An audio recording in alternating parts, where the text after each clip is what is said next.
Hello everyone, मैं आपका दोस्त एंड मेंटोर सौमेन झा स्वागत करता हूं आपके अपने यूट्यूब चैनल ज्ञान बाई सौमेन झा में। जी हाँ बच्चों, हम आ गए हैं आज फिर से लेकर आपके बीच क्वेश्चन पूछो व्हाट्सएप पर सीरीज़। जी हाँ, क्वेश्चन पूछो व्हाट्सएप पर सीरीज़ ये फाइनल एग्ज़ाम को ध्यान में रख के चलाई गई एक सीरीज़ है, जिसमें जो बच्चे मुझसे डायरेक्टली कनेक्टेड हैं वो अपने क्वेश्चंस मुझे व्हाट्सएप पे डालते हैं, मेरे व्हाट्सएप पे डालते हैं और वहाँ से मैं उनको पिक करता हूँ और पिक करके उनको मैं उनका सॉल्यूशन देता हूँ। स्लॉट 1 स्लॉट 2 ऑलरेडी आ चुकी है और ये क्लास 10th के लिए स्लॉट 3 है, जहाँ मेरे कुछ स्टूडेंट्स जो मेरे जानने वाले रोहित, अमितेश, सूरज, दिव्या, सोनम, नंदिनी, महेश एंड राहुल ने क्लास 10th के सिविक्स और जियोग्राफी रिलेटेड कुछ डाउट्स मुझसे पूछे हैं। आइए शुरू करते हैं आज के स्लॉट 3 सेशन को। क्वेश्चन पूछो व्हाट्सएप सीरीज़ पे जुड़े रहिए और प्लीज़ इसको शेयर कर दीजिएगा, क्योंकि क्वेश्चंस 6-7 ही हैं बट बहुत काम के वैल्यूएबल है। तो बिना टाइम गंवाए हुए चलो स्टार्ट करते हैं क्वेश्चन पूछो व्हाट्सएप सीरीज़ का क्वेश्चन नंबर 1। यस, ये आ चुका है क्वेश्चन नंबर 1 हमारे सामने एंड क्लियरली विजिबल है। क्वेश्चन है हमारा, explain how both the world Wars boosted Indian textile and iron industry. बच्चों यहाँ समझो बात किस चीज़ की हो रही है। बात है, ये टॉपिक किस चीज़ का है तो जियोग्राफी का है और चैप्टर भी अगर मैं आपको बता दूं तो जहाँ तक मेरी जानकारी है ये चैप्टर है मैन्युफैक्चरिंग। ठीक है, तो मैन्युफैक्चरिंग इंडस्ट्री चैप्टर का ये क्वेश्चन है। ठीक है ना, बात समझ गए। चलो अब क्वेश्चन पे रिलेट करते हैं कि क्वेश्चन क्या है कि वर्ल्ड वॉर्स। तो जब वर्ल्ड वॉर्स है इसका मतलब यहाँ हम बात कर रहे हैं वर्ल्ड वॉर 1 की। वर्ल्ड वॉर 1 जो कि स्टार्ट हुआ था कब, 1914 में और चला कब तक था तो 1919 तक। ठीक है, उसके बाद बात करेंगे बच्चों वर्ल्ड वॉर 2 की। वर्ल्ड वॉर 2 जैसे कि आप जानते हो कि ये चला था कब, 1939 में स्टार्ट हुआ और 1945 में एंड हुआ। ठीक है, अब बच्चों समझो हम यहाँ बात किस चीज़ की कर रहे हैं, हम यहाँ बात इंडिया के पर्सपेक्टिव से कर रहे हैं। हालांकि इंडिया दोनों में से किसी वॉर में पार्टिसिपेट नहीं किया था, बट इंडियंस पार्टिसिपेट किए थे from the British side, because that was the time when British was ruling over India, है ना। तो इंडियंस का पार्टिसिपेशन हुआ था। लेकिन बहरहाल बात किस चीज़ की होगी यहाँ, तो बिजनेस की बात होगी, मैन्युफैक्चरिंग की बात करेंगे। ठीक है, देखो जब भी कभी वॉर होता है तो 3 चीज़ें बहुत ज़्यादा मैंडेटरी हो जाती हैं, हालांकि 4 चीज़ें। वॉर में सबसे पहले तो सोल्जर चाहिए, ठीक है, जो सोल्जर लड़ेगा। दूसरी जो रिक्वायरमेंट होगी वॉर के समय वो होगी आर्म्स की, यानी कि वेपन्स की।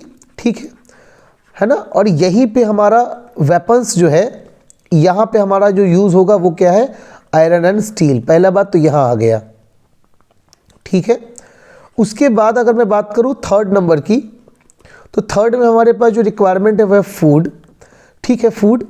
और चौथी जो रिक्वायरमेंट हो जाएगी वो हो जाएगी टेक्सटाइल, कपड़ों की। ठीक है ना, कपड़ों की, क्योंकि नंगे तो रहेंगे नहीं जितने फौज के सोल्जर्स हैं, तो क्लॉथ्स की यहाँ पे बात हो जाएगी।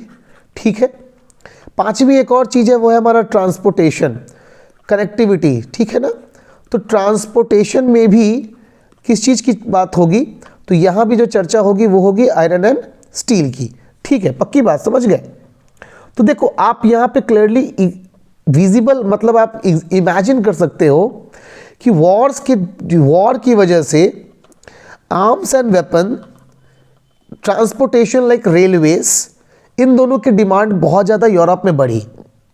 साथ ही साथ इंडिया के अंदर, इंडिया में जिस समय की ये बात चल रही है उस समय इंडिया के अंदर जो ब्रिटिश गवर्नमेंट थी, इंडिया के अंदर they are expanding the railway. ठीक है, रेलवे का एक्सपेंशन कर रहे थे। किसका एक्सपेंशन बच्चों, तो रेलवे का।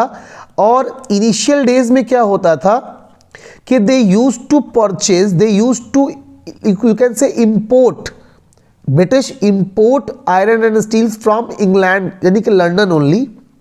They do not believe in the quality of Indian iron and steel, so they used to bring it from there. ठीक है, but when wars started, लड़ाइयाँ जब शुरू हुई तो उन लड़ाइयों के टाइम पे उनका जो प्राइमरी फोकस था यूके बेस्ड, उनकी इंडस्ट्रियों का प्राइम फोकस हो गया क्या, वॉर में सप्लाई करना, समझ रहे हो बात को, वॉर में सप्लाई करना। और इस वॉर की सप्लाई की वजह से ना ये जो इंडिया में जो सप्लाई हो रही थी उनकी वो बंद हो गई। और यहां बाजी मारा किसने? टिस्को ने। टिस्को आया क्योंकि टिस्को को अब रोल मिला, टिस्को को रिस्पॉन्सिबिलिटी मिला Tata Iron and Steel Corporation को कि आप इंडियन रेलवे के लिए, मतलब इंडियन ब्रिटिश रेलवे को सप्लाई करो, and wagons, railway tracks all use to now go through with the TISCO irons. ठीक है, पक्की बात समझ गए। तो देखो ये एक रीजन बन गया कि वॉर के टाइम एज ब्रिटिशर्स का फोकस शिफ्ट हुआ from Indian market to war, towards the war, so on that time because of the shifting of intention, India के अंदर आयरन एंड स्टील मैन्युफैक्चरर्स को मौका मिला इंडियन मार्केट को hold करने का। ठीक, समझ गए। दूसरी तरफ एज इंडिया, आप सबको पता है कि इंडिया क्या है, वीवर्स का है ना, वीवर्स का बहुत बड़ा एक गढ़ है हमारा एरिया, वीवर्स है ना। उसके अलावा क्लीटर्स, strictures, dyers, every kind of work which is related to cloth, it is full like present in India. Cotton, सब लोगों ने ऑलरेडी पढ़ा हुआ है कि cotton was one of the finest cotton we have in India. ठीक है। So during the war, when the demand of cloths increase, है ना, cloths की जब demand increase हुई, so Britishers started exporting cloths, है ना। और इस एक्सपोर्ट में सबसे ज्यादा हेल्प किसने किया? तो लोकल जो मर्चेंट्स थे, लोकल जो ट्रेडर्स थे इंडिया के, but Indian local traders, they started their supply for the British army, है ना, who are in wars. So this is the two reason you can quote in your answer which boosted Indian textile and iron industry during that time of wars. Hope question number 1 clear हो गया होगा, दोनों point आपके लिए। चलिए बात करेंगे हम लोग सेकंड क्वेश्चन की। आइए देखते हैं क्या है हमारा सेकंड क्वेश्चन। क्वेश्चन नंबर 2 हमारे लिए जो पूछा है वो है महात्मा गांधी, व्हाई डिड महात्मा गांधी ले emphasis on spinning yarn and weaving khadi. ठीक, बात समझ गए, क्वेश्चन समझ गए। क्वेश्चन का क्या मतलब है बच्चों? क्वेश्चन का मतलब है कि दो बातें, स्पिनिंग यार्न, यार्न यानी कि चरखा, ठीक है ना, चरखा, तो चरखा चलाना, और वीविंग खादी यानी कि खादी, खादी के कपड़े, इन दोनों की क्यों वकालत की महात्मा गांधी ने, क्यों इनको प्रमोट किया महात्मा गांधी ने, ये हमारा क्वेश्चन है। चलो बात करते हैं फटाफट से, इसके पॉसिबल आंसर्स की तलाश करते हैं। चलिए पॉइंट नंबर 1 जो मुझे लगता है, देखो you already know that Gandhi ji always promote, he always talk about, he always promote स्वदेशी, है ना, स्वदेशी। So and he also launched the स्वदेशी movement, उन्होंने स्वदेशी मूवमेंट भी चलाया था। Now when I talk स्वदेशी, what does it mean? स्वदेशी वर्ड का मतलब होता है मेड इन इंडिया, ठीक है ना, भारत में बना हुआ, और दूसरी बात बाई इंडियन। देखो दोनों बातें आएंगी इसमें, made in India and by the Indian. ऐसा नहीं कि भारत में बने और कोई विदेशी बनाए, तब वो नहीं होगा स्वदेशी, मेड इन इंडिया हो और एक इंडियन के द्वारा हो। तो पहली तो ये होगी स्वदेशी मूवमेंट उनका। खादी जिसकी हम बात कर रहे हैं अभी, खादी की, this khadi generally is generally produced by Indians weavers only, ठीक है ना। तो इंडियन वीवर्स की वजह से ये तो एक हो गया बात हमारा, ठीक है, स्वदेशी मूवमेंट। दूसरा जो रीजन था उनका वो ये क्या था कि ही वांटेड अ डिसेंट्रलाइजेशन, समझो, डिसेंट्रलाइजेशन ऑफ इंडस्ट्री, ठीक है। किस चीज की इंडस्ट्री? जो बड़ी बड़ी जो मिल्स लगी थी ना, कॉटन मिल्स लग गई थी, कॉटन की क्या लग गया था इंडिया में, कॉटन मिल्स लग गए थे, बड़ी बड़ी फैक्ट्री लग गई थी। और बड़ी फैक्ट्रियां क्या होती हैं बच्चों, कि जो लार्ज बड़ी फैक्ट्रियां होती हैं, बिग फैक्ट्रीज होती हैं, the owners only get the benefit, ठीक है, दे गेट ह्यूज मार्जिन या huge benefit and they use to provide employment, but maximum जो काम कर रहा है वो क्या है, maximum people they are worker only and they get somehow a basic salary. तो गांधी जी ये चाहते थे कि डिसेंट्रलाइजेशन हो इंडस्ट्रियों का, कॉटन इंडस्ट्री का, ताकि स्मॉल कॉटेज इंडस्ट्री जिसको बोलते हैं हम लोग, कॉटेज इंडस्ट्री, ठीक है। कुटीर उद्योग, छोटे छोटे कुटीर उद्योग, स्मॉल कॉटेज इंडस्ट्रियाँ स्टैब्लिश होना शुरू हो, और जो इंडस्ट्री है यानी कि जो ओवरऑल रेवेन्यू है, रेवेन्यू बोले तो पैसा, ठीक है ना, रेवेन्यू, क्योंकि थे तो वो भी क्या गुजराती, तो इस बात को समझते थे, रेवेन्यू क्या हो, डिस्ट्रीब्यूट हो, समझो इस बात को, रेवेन्यू का डिस्ट्रीब्यूशन हो, मतलब एक जगह पैसा जमा ना हो। मतलब सिंपल भाषा में मैं थर्ड पॉइंट लिखूं तो he was against accumulation of wealth, समझो, एक्यूमुलेशन ऑफ वेल्थ यानी कि पैसा एक जगह जमा होना या किसी एक के पास होने के वो खिलाफ थे। तो वो चाहते थे भाई सब सिंपल भाषा में कि सबके पास जाए पैसा, चारों तरफ डिस्ट्रीब्यूट हो, सब लोग स्वावलंबी बने। हाँ, ये भी चौथा पॉइंट लिख सकते हो कि सेल्फ डिपेंडेंट बने, ठीक है ना। एक बिजनेसमैन क्या होता है, सेल्फ डिपेंडेंट होता है। तो सब लोग सेल्फ डिपेंडेंट बने और नेशनैलिटी की फीलिंग सबके अंदर आए व्हेन दे वियर खादी। तो खादी को वो चाहते थे एक सिंबल बनाना नेशनैलिटी का, राष्ट्रीयता का। होप ये 4 पॉइंट्स आप क्लियर हो गए होंगे और ये 4 पॉइंट्स इनफ है क्वेश्चन को एक्सप्लेन करने को, समझाने के लिए, ठीक है। चलिए आगे बढ़ते हैं अगले क्वेश्चन की तरफ। अब नेक्स्ट क्वेश्चन हमारे सामने आ गया बच्चों। ये क्वेश्चन है हमारा, वेट अ मिनट, थोड़ा इसको कलर चेंज कर लेता हूं। चलो, why is it important for us to improve our weaving sector instead of exporting yarn in large quantity. इस बात को समझो, क्या मतलब है इस बात का। बच्चों आपको चैप्टर में लिखा हुआ मिलेगा कि इंडिया जो हमारा है वो यार्न, समझ रहे हो, यार्न क्या होता है, धागा। यार्न बोले तो क्या, धागा, सूता जिसको बोलते हैं ना, सूत, ठीक है। तो जो सूत है, धागा है, यार्न प्रोड्यूस करने में इंडिया क्या है, यू कैन से रैंक 1 पे आ जाएगा। समझ रहे हो मेरी बात, मतलब टॉप पे है। लेकिन when we talk about क्या, क्लॉथ, ठीक है, क्लॉथ, ठीक, क्लॉथ यानी कि वीविंग की जब हम लोग बात करते हैं तो आज हमारे पास वीविंग कैपेसिटी बहुत कम है। सिंपल भाषा में कहूं तो हम यार्न प्रोड्यूस करके जापान को मेनली हम लोग सप्लाई करते हैं, और जापान क्या करता है पता है, जापान वीविंग करता है हमारे लिए और हमको कपड़ा यानी कि क्लॉथ सप्लाई करता है। समझ रहे हो, धागा भारत बनाएगा, सूत भारत काटेगा, और सूत काट के वह सूत भारत जापान को देता है, और जापान चाइना जैसे देश उस सूत से कपड़ा बना के हमें कपड़ा देते हैं। क्यों देते हैं, ताकि हम उस कपड़े को स्टिच कर सके, और स्टिच करके हम उसका शर्ट बना सके, हम उसकी पैंट बना सके। मतलब जो मेन जो हमारा रॉ मटेरियल है शर्ट पैंट बनाने के लिए, वो क्लॉथ कौन, जापान बना रहा है। अब क्वेश्चन यही है कि क्यों हमें यार्न प्रोड्यूस करने के साथ साथ अपने वीविंग को भी बढ़ाने की जरूरत है। उसका रीजन समझो बच्चों, एग्जाम्पल देता हूं। सपोज करो मिल्क है, ठीक है, मिल्क का एग्जाम्पल ले लेता हूं। मिल्क कैसे है, तो 40 रुपए लीटर चल रहा है, मान लो मिल्क, ठीक।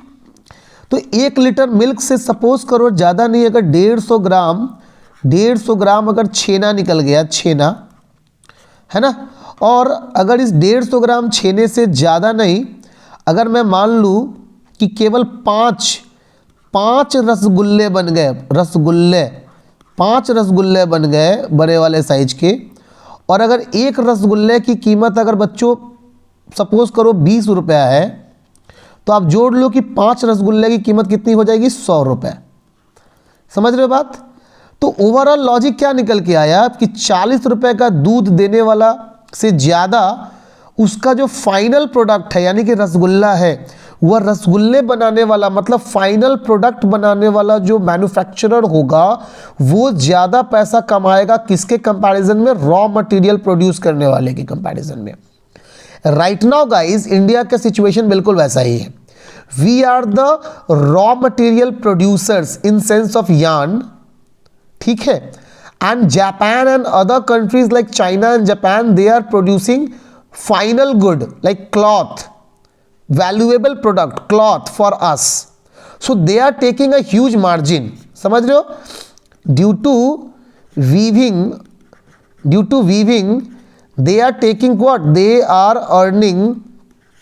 अर्निंग ह्यूज मार्जिन, समझ रहे मेरी बात, अर्निंग ह्यूज मार्जिन, वो लोग ज़्यादा पैसा कमा रहे हैं।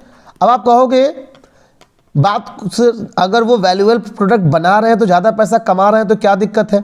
बिल्कुल दिक्कत नहीं है। समस्या ये है, समझाने की बात ये है कि दूध हमारा, दूध ग्वाले का, ग्वाला दूध नहीं देता अगर तो छेना नहीं बनता। मतलब दूध ज़्यादा इंपॉर्टेंट है कि मिल्क मिलना चाहिए एज अ रॉ मटेरियल, तब जाके छेना बनेगा।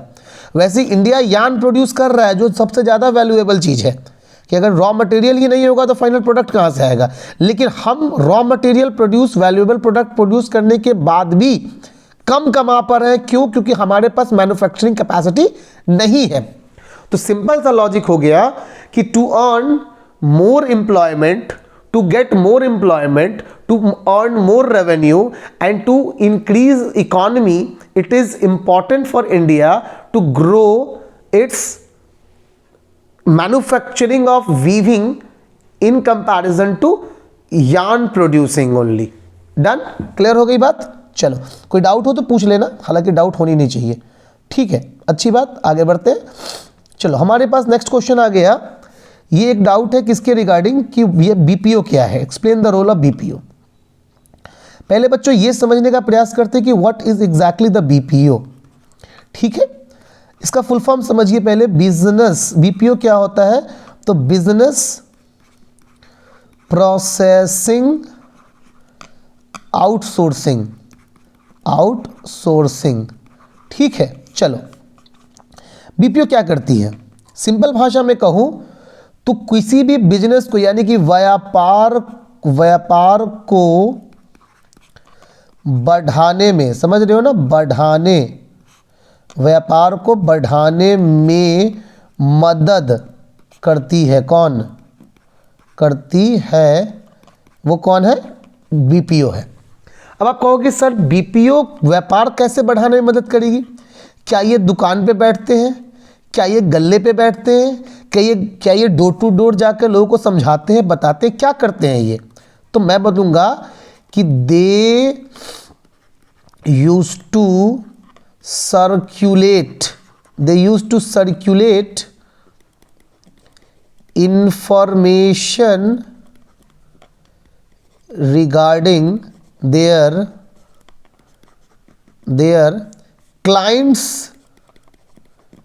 Clients product. मतलब भैया उनका जो क्लाइंट होगा, यानी कि जिसकी भी वो बिजनेस मार्केटिंग कर रहे हैं, है ना, उनका जो प्रोडक्ट होगा, उस प्रोडक्ट की ये क्या करेगा, तो ये लोग उस प्रोडक्ट के इंफॉर्मेशन को शेयर करेगा। बात को समझ में आ रही है आपको? फॉर एग्जांपल ले लो, आप जब जियो कंपनी में फ़ोन करते हो तो जियो में कहा, वो जियो के बीपीओ में फ़ोन जाता है। ये जियो वाले लोग नहीं हायर करके रखते हैं, जो आप फ़ोन करते हो तो बोलते हो ना, जी मैं रेखा बोल रही हूँ, how can I help you, या कैसे मैं आपकी सहायता कर सकती हूँ, और फिर आप अपनी कंप्लेन उसे बताते हो, अपनी प्रॉब्लम बताते हो, वो आपको सोल्यूशन बताती है, और उसके बाद फाइनली कहती है कि जियो में कॉल करने के लिए आपका धन्यवाद, आपका दिन शुभ हो। ये कौन है? वो जियो ने नहीं हायर किया, उसको रिलायंस ने नहीं हायर किया है, वो कोई बीपीओ वाला है बच्चों, समझ रहे हो।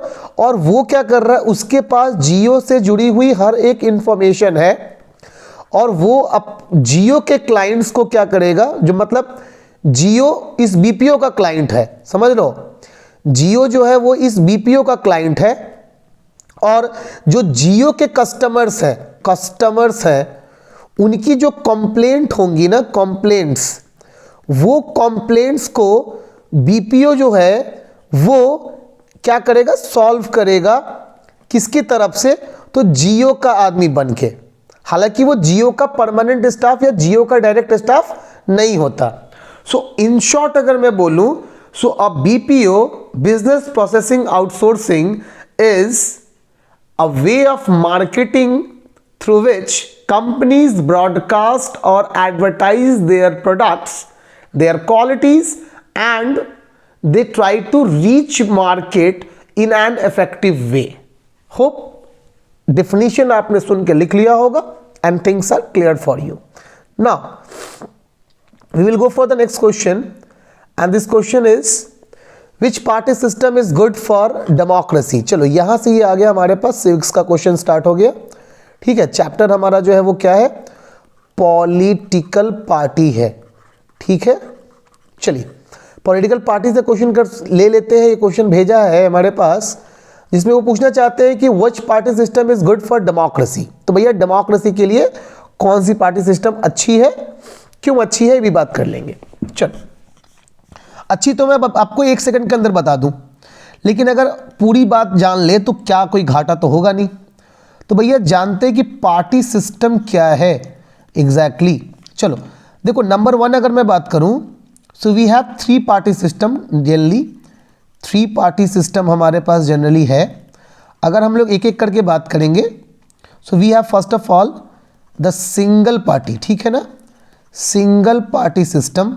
इसमें क्या होगा कि in a country there is only one party, ठीक है, only one party only one party has recognized, ठीक है, रिकॉग्नाइज्ड। एक ही पार्टी होगी जो रिकॉग्नाइज्ड होगी, ठीक है। एग्जाम्पल है हमारे पास, एग्जाम्पल क्या है, चाइना है, जहाँ पे किसकी गवर्नमेंट है बच्चों, तो कम्युनिस्ट पार्टी की गवर्नमेंट है, ठीक है। होता क्या है, लीडर्स कैन बी चेंज। इस सिस्टम में लीडर भले ठीक है बदले जा सकते हैं, लेकिन पार्टी की आइडियोलॉजी, पार्टी का वर्किंग स्टाइल, पार्टी का system of like performance of working, these can be change. So the ideology of party, overall choices, this will not going to be changed. Yes, leader can be changed, so somehow you can a little bit differentiation you will get. Maximum या complete difference आपको नजर नहीं आ सकता single party system में, ठीक। हाँ वो बात अलग है कि सिंगल पार्टी सिस्टम में काम बहुत फास्ट होता है। चलिए नंबर 2 अगर बात करें हम बच्चों, तो ये हो जाएगा हमारे लिए क्या, डबल, ठीक है, डबल पार्टी सिस्टम। और ये डबल पार्टी सिस्टम क्या चीज है, so when we have 2 party only, 2 party only, जब हमारे पास 2 ही पार्टियां होती हैं तब हम लोग इसकी बात करते हैं। एग्जाम्पल के तौर पे अगर मैं बात करूं तो जैसे यूएस के अंदर है, वी हैव द डेमोक्रेट्स, है ना, and I think the Republicans, है ना। अगर मैं गलत हूं तो आप कमेंट में सुधार देना, ठीक है। तो डेमोक्रेट्स एंड रिपब्लिकन्स मान लेते हैं। तो 2 पॉलिटिकल पार्टियां हैं, इन्हीं दोनों में ऑलवेज टशन होता है, यानी कि एक फाइट होता है। पीपल विल गेट, ये क्या है, डेमोक्रेसी के लिए ये भी बहुत अच्छी नहीं कह सकते। रीजन क्या है कि पीपल हैव ओनली 2 चॉइसेस, इधर हिम और दैट पार्टी, सो इधर दिस और that. So in this kind of situation people have, so they have to decide from they two only. अच्छा एक बात समझो, दोनों को मालूम है कि अगर ये अच्छा काम नहीं करेगा इस बार तो अगली बार तो हम आ ही रहे हैं, है ना। और जो इस बार हारा है वो अगली बार उसके आने के चांसेस बढ़ जाएंगे, बिकॉज अगर जो रूलिंग है वो अच्छा काम नहीं करेगा तो वो आ जाएगा। अच्छा अगर रूलिंग अच्छा भी काम कर रहा है तो जो अपोजिशन है वो ज़्यादा लालच देगा, ज़्यादा अच्छा करने का प्रॉमिस करेगा और वो आ जाएगा। सो यहाँ एक तरीके से ना ऐसा मैच चल रहा है जहाँ पे कैच हो रहा है, ठीक है। या तो ये कुर्सी को लपकेगा या तो वो लपकेगा। बिल्कुल गांधी परिवार जैसा सीन है बच्चों, या तो सोनिया गांधी नहीं तो राहुल गांधी, दोनों में से, इन्हीं दोनों में से कोई भी क्या बनेगा, कांग्रेस अध्यक्ष। तो that kind of situation is there, ठीक है। अब बच्चों बात करेंगे किस चीज़ की, तो तीसरे वाले की बात कर लेते हैं, जो इसको हम लोग बोलते हैं क्या, कि मल्टी पार्टी, ठीक है। Multi party system. Multi party का मतलब क्या है कि when we have many party, ठीक है, मेनी पॉलिटिकल पार्टीज, ठीक है,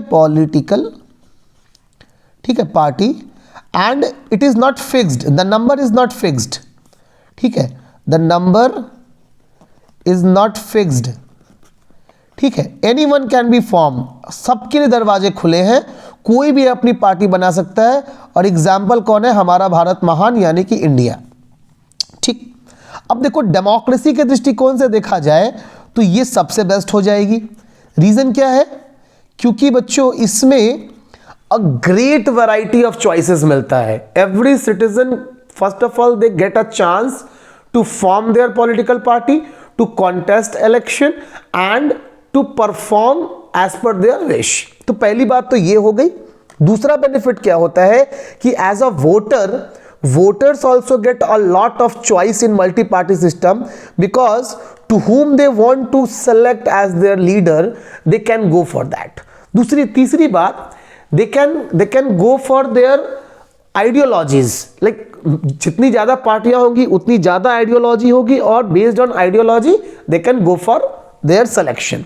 So multi-party system is good for democracy. लेकिन हाँ, जैसा मैंने शुरू में कहा कि इफ यू वांट डेवलपमेंट देखना है तो सिंगल पार्टी सिस्टम में सबसे ज्यादा डेवलपमेंट होगा और डबल पार्टी सिस्टम में 50-50 होगा डेवलपमेंट, ठीक है। और सबसे कम डेवलपमेंट जहां होगा वो है हमारा मल्टी पार्टी सिस्टम में, डेवलपमेंट सबसे कम होगा, सबसे लेस होगा। रीजन, इतनी पार्टियां हैं, आपस में इतनी तू मैं होगी, इतनी ज़्यादा झगड़ा होगा। जब कोलिजन है ना, कोलिजन गवर्नमेंट बन जाएगी, गठबंधन की सरकार, तब तो और ज़्यादा सरकार को चला पाना मुश्किल हो जाता है ना। तो ये सारे रीजंस हैं कि multi party system is not good for development but yes it is good for democracy. ठीक है, क्लियर हो गई होगी बात। चलो आते हैं नंबर 6 में बच्चों। पहले क्वेश्चन को थोड़ा रीड कर लो। क्वेश्चन क्या है? Cast the mechanism how a political party,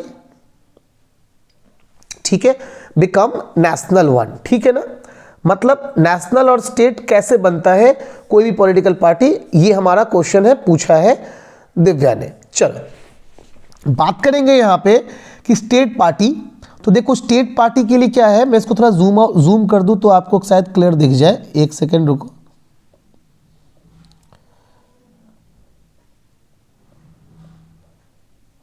Yes, you can see now, secure at least 6% of valid votes and win at least 2 seats in an assembly general। ठीक है, क्या मतलब है इस बात का? तो इसका सिंपल सा मतलब यही है बच्चा कि कोई भी पॉलिटिकल पार्टी, देखो कोई भी पॉलिटिकल पार्टी जो at least 6% of valid vote, example ले लेते हैं बिहार का। सपोज करो बच्चों कि बिहार के अंदर टोटल 4 करोड़ वोटर्स हैं। ठीक है ना, कितने वोटर हैं? 4 करोड़ वोटर हैं मान लेते हैं। तो secures at least 6% of valid vote.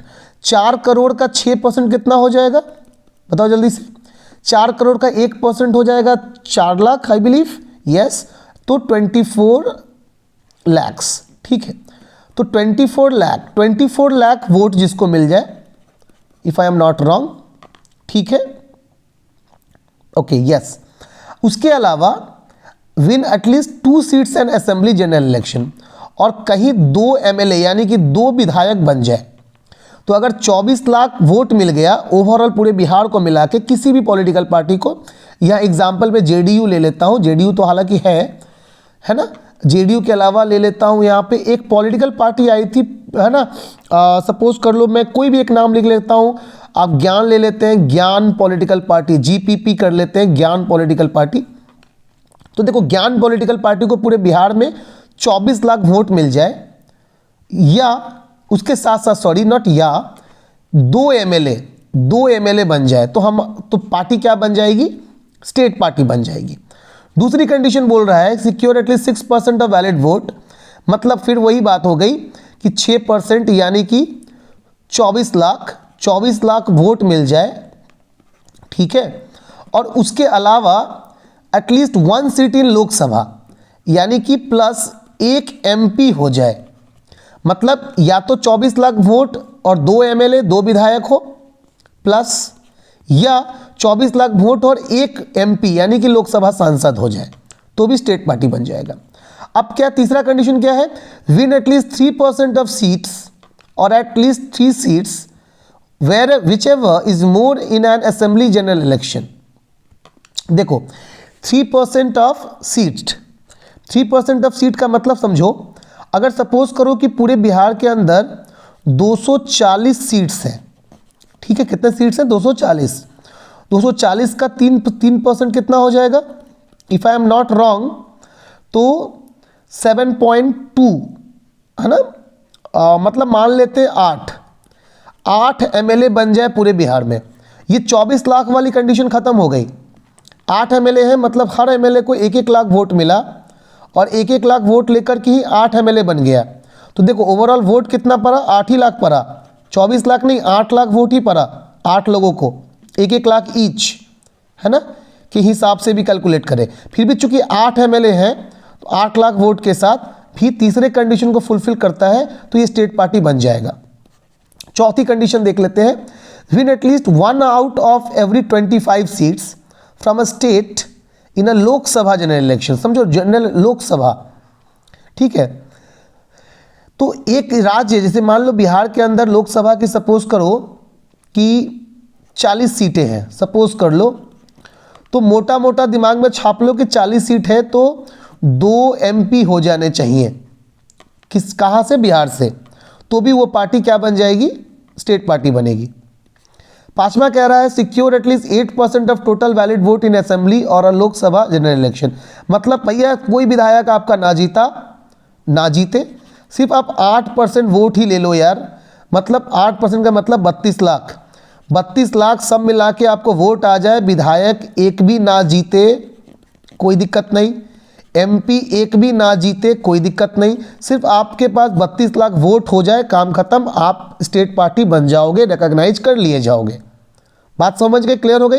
तो ये 5 तरीके हैं, 5 में से कुछ भी फुलफिल कर दे कोई भी पार्टी, मतलब ये 5 जरूरी नहीं है, ये भी जरूरी समझो, ये 5 है, इन 5 में से कोई एक तरीका भी फुलफिल हो जाए, party become a state party.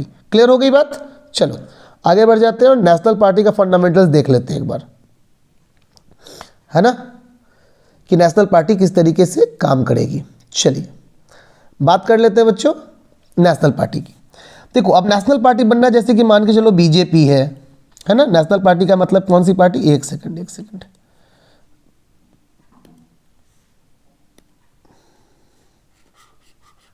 चलो भाई,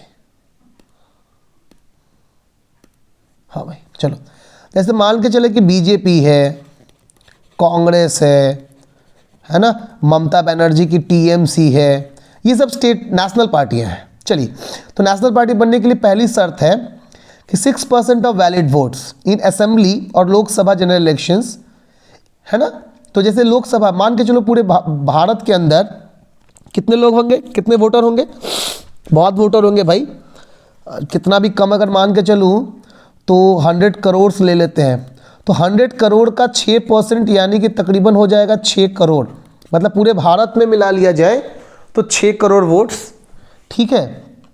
उसके अलावा और Lok Sabha general elections in any 4 और मोर स्टेट्स एंड वोन at least 4 seats in Lok Sabha general elections from any state और स्टेट्स। देखो ये वोट हो गया, और इसके अलावा 4 एमपी हो, ठीक है, मोटा मोटा समझ लो 4 एमपी हो।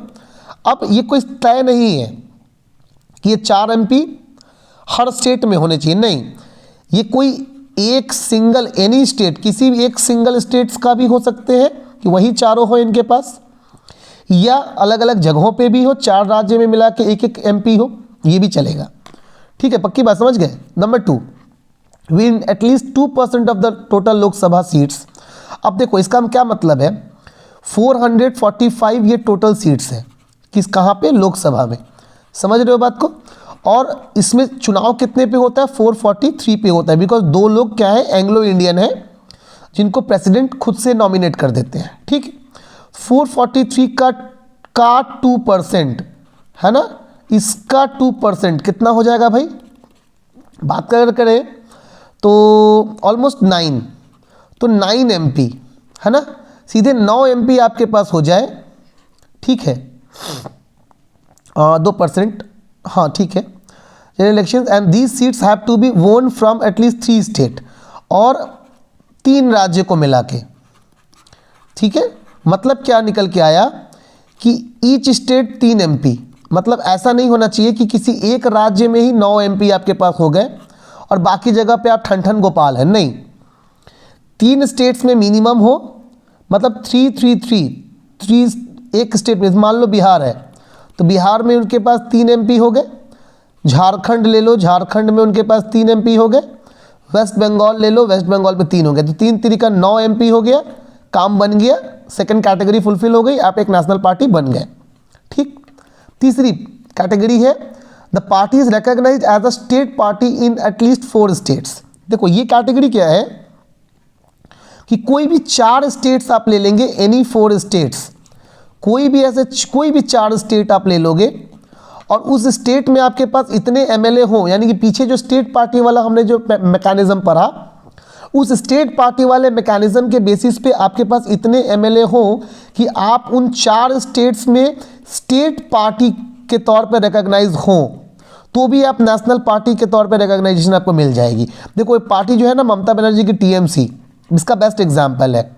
ममता बनर्जी के TMC के पास ऊपर वाले दोनों जो है ना, इन दोनों में से कोई भी क्या नहीं है, कैटेगरी वो फुलफिल नहीं करती। वो कौन सी, ये तीसरी कैटेगरी ही फुलफिल करती है। वेस्ट बंगाल में उनके पास मतलब स्टेट पार्टी होने का अथॉरिटी है, मणिपुर में है, ठीक है, मिज़ोरम में है और उसके अलावा अरुणाचल प्रदेश में है। तो वेस्ट बंगाल, मणिपुर, मिज़ोरम, अरुणाचल, इन 4 राज्यों में TMC को स्टेट पार्टी का दर्जा मिला हुआ है। इस वजह से TMC भी एक नेशनल पार्टी है। बात को क्लियर हो गई, समझ गए आप? तो ये 3 कैटेगरी होगी किसके लिए बच्चों? To be a national recognized national party. Hope आपको डाउट्स क्लियर हो गए होंगे और चीज़ें आपको समझ में आई होंगी। अगर अच्छा लगा हो video, please do like, share and subscribe. और डाउट्स भेजना कमेंट पे भेजो या मेरे व्हाट्सएप पे भेजो। व्हाट्सएप का नंबर दे देता हूँ, जिन बच्चों को, जिनके पास नहीं है, जो चाहते हैं जुड़ना, अभी तक जिनको देखा है वो लोग ले लो, है ना। अगर आप चाहो तो 9534584849 आप मुझे व्हाट्सएप पे अपने डाउट्स डाल सकते हो और आपको इसी तरीके से वीडियो के थ्रू आपको डाउट्स के आंसर मिल जाएंगे और हम लोग जम के बवाल मचाएंगे और मिनिमम 95% प्लस के लिए पढ़ेंगे इस फाइनल एग्ज़ाम में। ठीक है, आई होप चीज़ें क्लियर हो गई होंगी आपको और समझ में आ रहा होगा। चलो till then take care, bye bye, good day. मिलेंगे लाइव में आज के। ठीक है, बाय।